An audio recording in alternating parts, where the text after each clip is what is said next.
Hello everyone, and welcome to the Brickformula review of LEGO set 6869 Quinjet Aerial Battle. It has 735 pieces for ages 8 to 14, and it's from the superhero series brought to you by Marvel, and this is from the movie Avengers, and this set retails for $69.99. And I would like to give a shout out to Lord Vader 3211, Suppin 100, Ash Bailey, Mr. Infamous Fish, Kincat 56, 841 Stone, 8 Master Tiger, Rod Rickonen, Lego Batman Boy 13, Savik Muck, Sonic Lego Productions, Caflo Oop, and Flameboy 262, and they are the subscribers who had requested that I review this set. So everyone check out their channels. And moving forward, here in the front we can see that Loki is about to get it, and down here we have the minifigures, and I'll have more on that later. And here in the back we can see that Loki's driver kind of ditched him, and that doesn't really happen in the movie. And you can see a lot of playable features here, and I'll talk about this set in more detail coming up. Here are the minifigures, and first up is the Foot Soldier, which is one of many in Loki's army, and here he is up close. He's the exact same one that you get in Captain America's Avenging Cycle set, so he is nothing special, even though he gets to fly Loki around personally. And he has really nice details, and you would think that he would be bulletproof too, but he's not. Bullets go through him as if he was made of paper. Next is the Black Widow, who looks really good, and here she is up close. I find it funny how they try to make her look skinny by adding in those gray areas to the sides there, and you'll see it again on the back. But on a brighter note, at least I have Scarlett Johansson in minifigure form, and I guess it kinda looks like her, almost. I kinda wish that the skin color on the chest matches up with the head, but I guess it's alright. My only real complaint is that they didn't give her a pair of guns, which would have been really nice. And she has an alternate face, and that's what she looks like if she lost all of her hair. And as you can see, she's not very happy about that. Up next is Loki, and after watching the movie, I learned that the staff here is totally inaccurate.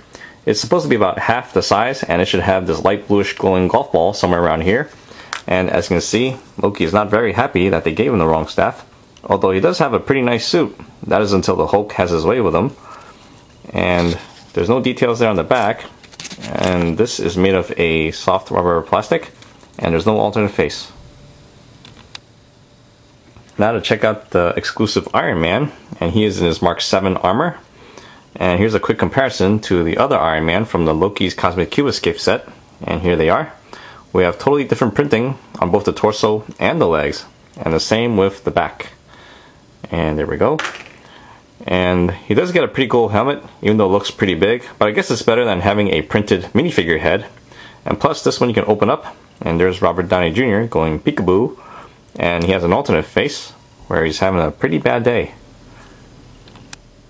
And finally, we have Thor, who looks alright, I guess. My wife says he looks hot, but whatever, right? After all, it's not the size of the hammer that counts, it's how you wield it. And here's a close look at his costume, which kind of reminds me of a pinball machine. And there's the back. And he has an alternate face, where he looks pretty mean. So there. Do you like me now? And now, before we move on to the Quinjet, I figured it would be a good time to check out this little chariot here. And for the most part, it does seem a little accurate to the movie. It's really hard to make out because these things were flying really fast. But anyway, just to help out with the details here, you could add some stickers. There's one that goes in the front here, which is this one right there. And you get these two to go on the sides right there. But anyway, here's what it looks like all around. Here's a view from the side, and you can adjust it right there if you want, just like that, depending on how fast you want to go.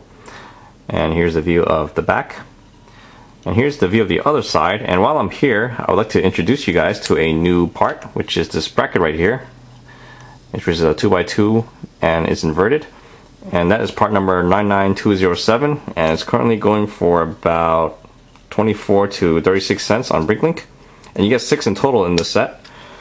And let's take a look at the front here. These parts here are movable and adjustable. Same thing with this part right there. And here's a view of the top, and there's the bottom. And we can have Loki stand or sit over here. I think he should sit, which is safer, because this thing doesn't look that safe. And it should have came with a seatbelt, especially with this guy driving. No offense to him, but if you look in the front there are no controls for him to steer this baby. But hey, he's immortal, so what gives, right?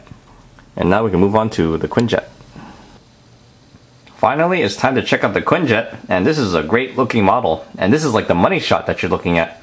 And there is one thing I should mention, and that is you'll have a greater appreciation for the model before you watch the movie, because after you watch it, you'll see that there are some inaccuracies with it, and it might bother you. But anyway, with all that aside, let's just check this thing out. And here it is from the side, and it's pretty big. Over here are the wings that can be adjusted, and they can rotate a full 360 degrees, and it can lift up about that much, and it can go all the way down 90 degrees, and when you have it that low, it won't touch the ground when the Quinjet has landed, and there it is. And this part of the wing can also be adjusted as well. It can lift up about that high, and also down 90 degrees. And here's the view of the back. We got a loading ramp, which is a pretty cool feature. You can bring this down, and there it is. And you can fit just about anyone through there except for the Hulk, because obviously he is too big. You would have to calm down quite a bit just to get through there. And here's the view of the other side. And here's the view of the top. Over here I have another access point for the back. And over here are supposed to be some really big turbo fans. And apparently they didn't add that in there, which I kind of wish they did, because it would have been really cool and I can use that for other creations. But instead we get two really giant stickers with the Avengers emblem, which is that one right there. And you get these two to go on the wingtips right there. And you get these two stickers to go on the top right there. And I'll explain what this is later on. And here's the view of the front, which looks really, really cool. And this part can be lifted upwards and downwards. There are only two settings for that. And here's the view of the bottom. And this is linked to that button that I mentioned earlier. And you'll notice that we have landing gear that does not retract. And over here they're missing a machine gun, which I really wish they added that as well. And you'll notice that we have some flick fire missiles underneath the wings, which is really cool too, because the way they come out is really cool looking. And from here you can bring them down like this, and you just flick them away.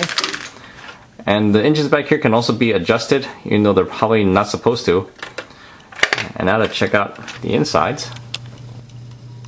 First we'll check out the cockpit, which you can open up just like that, and there's the inside. And right there you get a sticker, which is this one right here.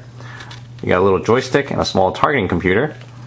And I love the way they designed the pilot seat. That's actually very similar to the ones I make for my own jets, so you might find this one to be a little inspiring. And as you can see, the black beetle can attach to the two studs right there. And once you put her in, that's it. You don't have to adjust the way she sits or anything like that, and you can close that up. And now to check out this part of the Quinjet, you can take this off because it's only attached by these two studs right there. And there's the inside. We have two seats and a fire extinguisher. And right here we get a sticker for the control panel, which looks like that. And this is where we're going to throw in Iron Man and Thor to sit down and relax. Now the thing about Thor is that he has a cape on, and you don't have to take that off just to put him in there, because if you look right behind the seat, there's actually some space where you can slide his cape downward. And the best way to show you is to actually take the seat out, at least until you get the hang of it. And the seat is only attached by those four studs right there. And we'll just have Thor sit right over here, and his cape goes right over that. And while you're at it, you might want to adjust his cape a little bit so that it doesn't get caught, because if you look over here, there's no space between the seat and the control panel, so you don't want his cape to get caught in there and get folded up. And once you do that, you can just throw him in there, and there we go. And now we can put Iron Man on the other side, and now they can just sit there and stare at each other. Nothing awkward about that. And now to show you guys what that red button does, and if you look carefully, basically if you push that down, it's going to knock out that beige peg from out underneath of the red plate right there. See that? And when you do that, just drop the entire assembly down. And let me show you. You can press it either hard or gently. It doesn't really matter. You'll have the same effect either way. And there we go. You can now deploy the mini jet. And as you'll notice, the assembly drops way below the landing gear. So ideally, you want to do this while you're holding this in the air. You can always do it on the ground too, but you can't take out the mini jet, which is this thing right here. And let's take a closer look at that. Basically, once you have it out, you can expand the wings. This way it's fully deployed. And right here in the middle, you get a sticker, which is this one right here. And that should cover all the stickers now. And here's what it looks like all around. And down here we have a piece so that it will help you line this back up to the assembly if you want to put it back in. And to do that, you have to close the wings back up and just slide it right here. Just make sure that yellow piece goes right in between the wings. And there we go. Now to push this back up, you should do it pretty much fast instead of gently, because you do want that peg to catch that plate again. And doing it slower will just make you miss the chance. And see, so you gotta do it fast, and there we go. And not too bad. Now, the funny thing about this assembly is that even though it's really cool, it's not actually in the movie. It's actually supposed to be pretty empty over here. And about that, I will admit that when I first got this, I had intended to modify this into a troop transport, because after all, I do have a lot of good men and they're ready to go. All they need is a ride, and a taxi cab just won't do. So converting this didn't seem like a bad idea until I actually tried it out. So let me just tell you guys what kind of problems you will run into. First of all, I took out the assembly with the mini jet, and it doesn't look too bad inside. And here's the bottom. You still have that gaping hole. So I'm using a 6x6 plate with some 1x6 plates on top of that. And we'll just lock that in there. I do recommend that you take these 1x4s just to hold that in place, because pushing it down will just pop that plate out. And now it turns out that I don't have much access to the middle there. So that means I gotta make the roof somehow come off and make it attached securely. This way I can actually work with the inside. And plus, the wall is actually thicker in the middle there, so you'd have to tear the wall out a little bit. And looking through here, if you look on the bottom, there's actually quite a bit of stuff in the way. So now, that also means that you have to remove this Technic frame right here. You gotta take that out and then replace it with something else. And in the end, it is doable, but just want to warn you guys, it's a lot of customization on your part. And I think that just about covers it. So now we'll move on to the comic adventure. And here it is. This is issue number 4. And let's just get straight to the story.